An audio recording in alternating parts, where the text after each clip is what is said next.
Just like last year, I once again had an amazing and extremely successful show selling Pokemon cards at my local Comic-Con. This video is going to review the inventory I brought, the setup for the show, and the sales figures when the dust finally settled after a long but busy convention. So let's hop right into it and discuss inventory.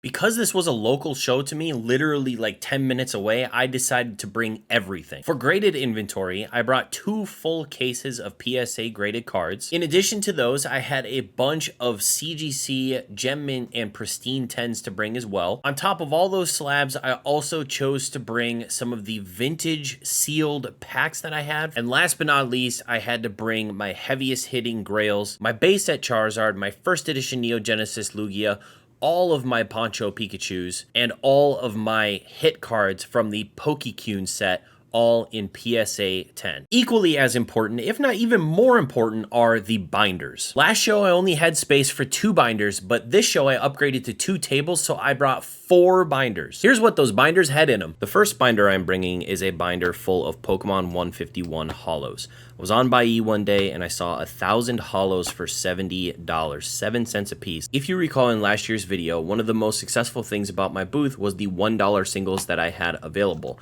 Lots of people wanted cheap, cool cards to purchase, and I wanted to make that a point again this year. And one of the best ways to do that while still specializing in Japanese was to pick up a set that's not yet out in English that people can get excited for. And for me, it was the 7-cent holos that I could sell for $1 from the new unreleased set in English, Pokemon 151. The next binder I'm bringing is a Japanese modern binder. You can see a lot of 151 ultra rares, a lot of Radiants and V-Stars, a lot of character rares, and just an amalgamation of all the things that I've been buying over the past year that I didn't want to send for grading, probably because there's a little bit of whitening, but overall would be great binder cards for anyone's collection. The third binder I'm bringing is Japanese Vintage. These are once again cards that I didn't want to grade that came from collections purchased over the course of this year. There's loads of holos from the WotC era all the way to the Nintendo era, all the way up to the X and Y Sun and Moon era. A wide variety of great stuff. Last but not least, in the last binder is English. At the beginning of this binder, it's all the hits that I got from Obsidian Flames. Everything from the special illustration rares to the art rares to the regular EXs. Toward the back of the binder, there is a vintage section. So this will cover WotC all the way through the Nintendo era. Mostly will be holos, occasionally some non-holo rares, primarily binder card condition. The evening before the event, we were allowed to set up our tables. The store that runs the event is the same store that I consign a space to sell singles through. So not only did he do me a solid having me be one of the only people there selling Pokemon, but he also said that he was putting me near the front. This actually made me quite nervous because I'm still new to all this. And little did I know I'd be one of the event's first impression tables. Dang, right here? Nice. How's that for a good spot? Yeah, that's good. An emphasis for this year's event was improving on last year's event, taking all the good things, answering all the questions that I had, making sure that I had everything that I was missing from the last event for this event. And one of the big things that I wanted to improve was how my table looked. As you can see, the tables have seen a lot of wear and tear over probably many conventions. One of the cheapest things that you can do to elevate the cleanliness and the look of your table is just buy a couple of black tablecloths. One of the things I didn't think of bringing last year, but it significantly elevates the look of your table. Now that the tablecloths are on, it's time to add the cases for the graded cards. I really like these cases. I bought them off of Amazon for maybe $70, $75 a piece.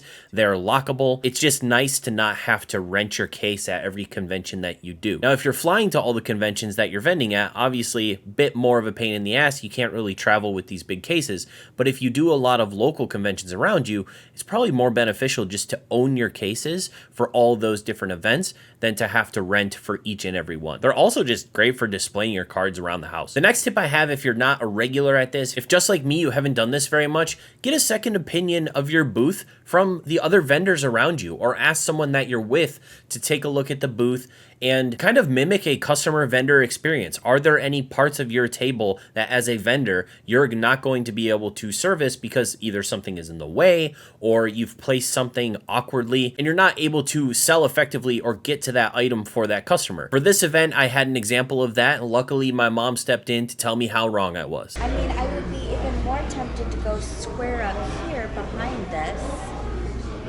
than, because to me it's like it's inhibiting all of this space and What if I some of put this it space. put it so that it's in between. Right. Because then if I need to pull one from here, I can go to this side and pull it, or this side and pull it. Scooch this even down a little bit and anchor it in between. That's true. If I'm here, Tyler, you're not helping me at all. You are not going to be able to help me at all. Yeah. It makes sense. It makes sense.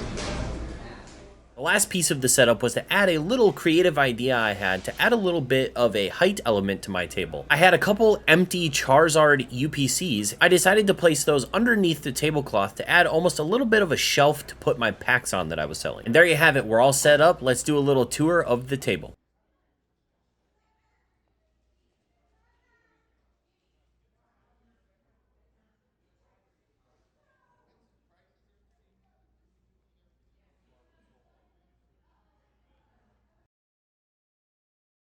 Since I was able to set up the booth the evening before, it meant all I had to bring to set up the day of was the cards themselves. So I packed up my binders, booster packs, and graded card cases and made my way back up to the convention. Morning.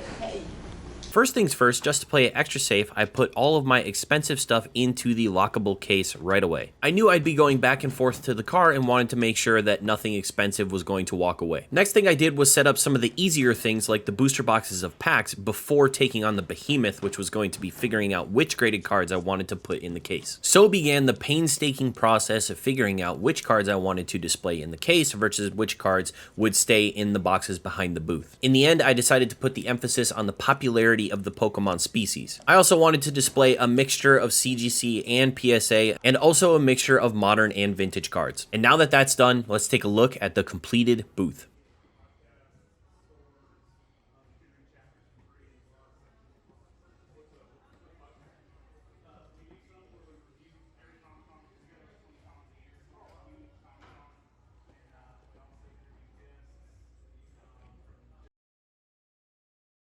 It was a long day, but we're back in the office. Let's quickly break down the numbers from the event, and then I can go over my general overall thoughts. It was a fantastic day, a long day, but a very fun day talking to loads of Pokemon collectors, kids and adults alike. It was just a fantastic time. So let's quickly break down the numbers. So this year I was hoping to sell a lot more graded cards than last year. I had a much larger inventory, a much larger variety of different Pokemon, different eras, PSA, CGC, modern, vintage, everything. You saw the cases. I had a good variety of stuff.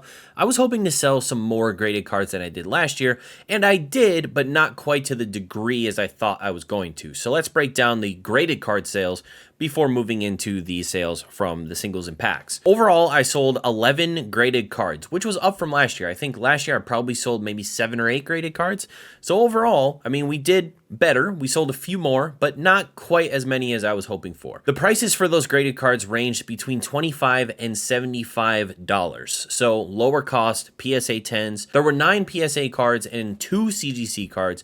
Every card sold was modern except for one. All of the graded cards I sold were Japanese, apart from one as well. At a smaller local show like this, it doesn't surprise me that people didn't want to spend like thousands of dollars on graded cards. There wasn't any heavy buyouts or anything. There weren't the big whatnot people walking around. It was a very small event. I think overall, it was about 800 people came through, which is pretty good for a small local Comic-Con.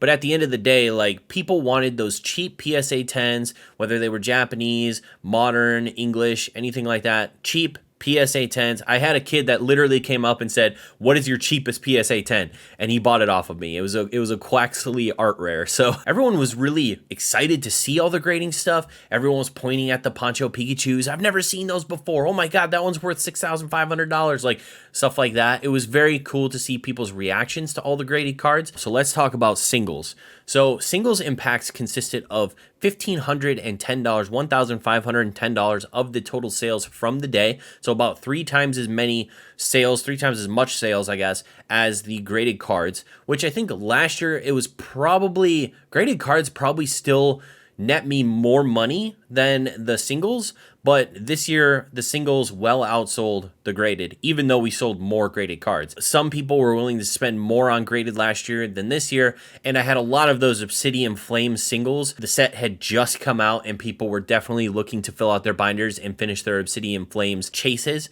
so I think that really helped kind of boost the sales of singles. One thing that I was really surprised about is the packs didn't sell as well as I thought they were going to. My packs were priced at $4 a piece, which I think if you go to the store and buy a sleeve sleeved blister or really any product, they're going to be above that. They're going to be like $4.50 to $5 a piece. So I tried to price it below if you were going to go to like the supermarket and buy a pack. I sold through one booster box, at least one booster box of Obsidian Flames, the brand new set that came out, but no one seemed interested in Scarlet and Violet or Paldea Evolved at all. I don't think I sold a single pack from either of those booster boxes, of which I had full on 36 pack booster boxes of all three of the sets available, but everyone was buying Obsidian Flames at the $4 per pack price. It was really fun though to have people buy packs and then open them in front of you and pull like special illustration rares and stuff that you could get excited with them about. There was a real community aspect of people buying and ripping packs just right at your booth.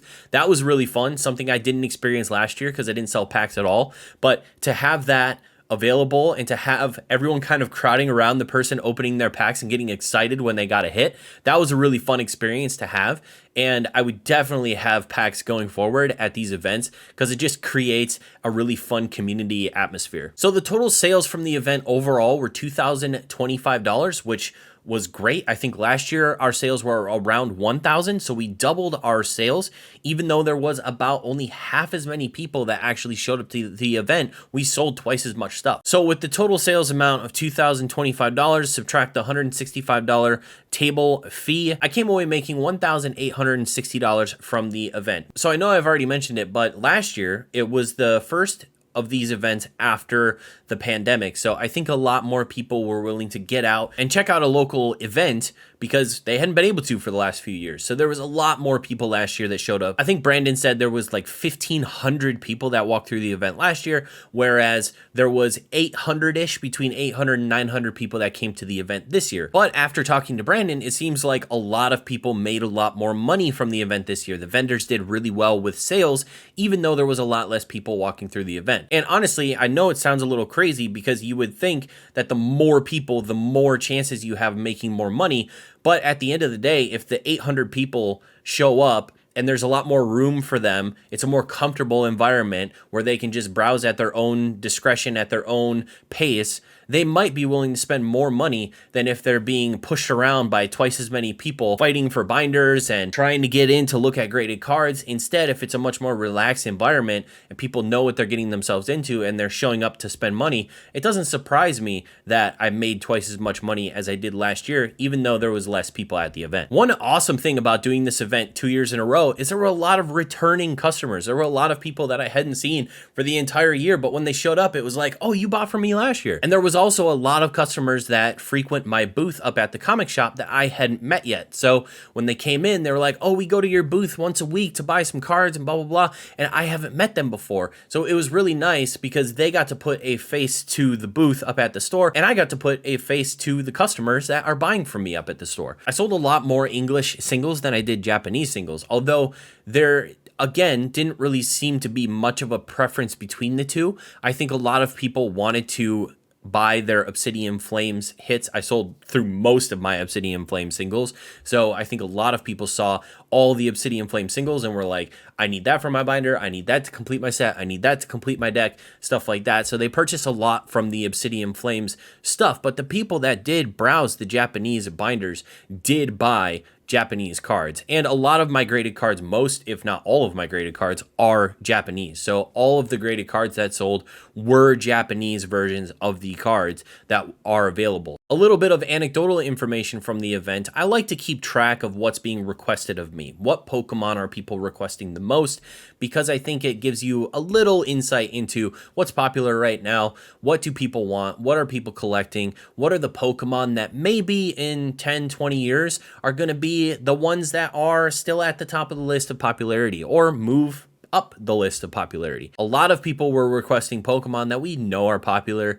We know over the years are only becoming even more popular. And I will say, nobody was requesting any Scarlet and Violet Pokemon, any Sword and Shield Pokemon. The most requested Pokemon were Lucario, Greninja, and Charizard. And lastly, and one of the more fun things, in my opinion, that brings a lot of people to this event is the cosplay contest that they have toward the end of the day. And it's a really great thing that brings a lot of people actually to the event. A lot of people that show up to the event are in costume and participate in the cosplay contest to try and win those prizes, to show off their creations to people. I think this would be a fantastic thing to add to a Collecticon or some of these larger events, to actually have some sort of event happening at your event. I know that they try to do like the 30-minute concerts. Sugar Ray Leonard, I think, is going to be at Long Beach. I'm not sure who's going to be at Charlotte, but they have these concerts of these musical artists from back in the day who were popular, you know, the nostalgic era of the Pokemon collector. But on top of that, it would be really cool because a lot of people that show up to these events love anime. There's a lot of anime merch that is at Collecticon on top of all the cards and sports and different things. Something like a cosplay contest with some sort of prize would be a really cool thing to add to a Collecticon. It does really well at this event, even just a small local event. There's people that travel to come to show off their costumes and their creations in front of a crowd, a bunch of people. And I think it's really just a fun, creative thing to engage the actual community that's walking around your event, instead of just there's vendors and that's it. So yeah, that's all I got. It was a fun event. Once again, I will be doing it again next year. It is just a fantastic way for me to connect to the community, which I've been trying to do more this year. Having the booth locally, being up there during different events that are happening in the street and people walking in and out, and just trying to continue to market that booth space. A lot of people asked, do you have a store? Where can I find your stuff?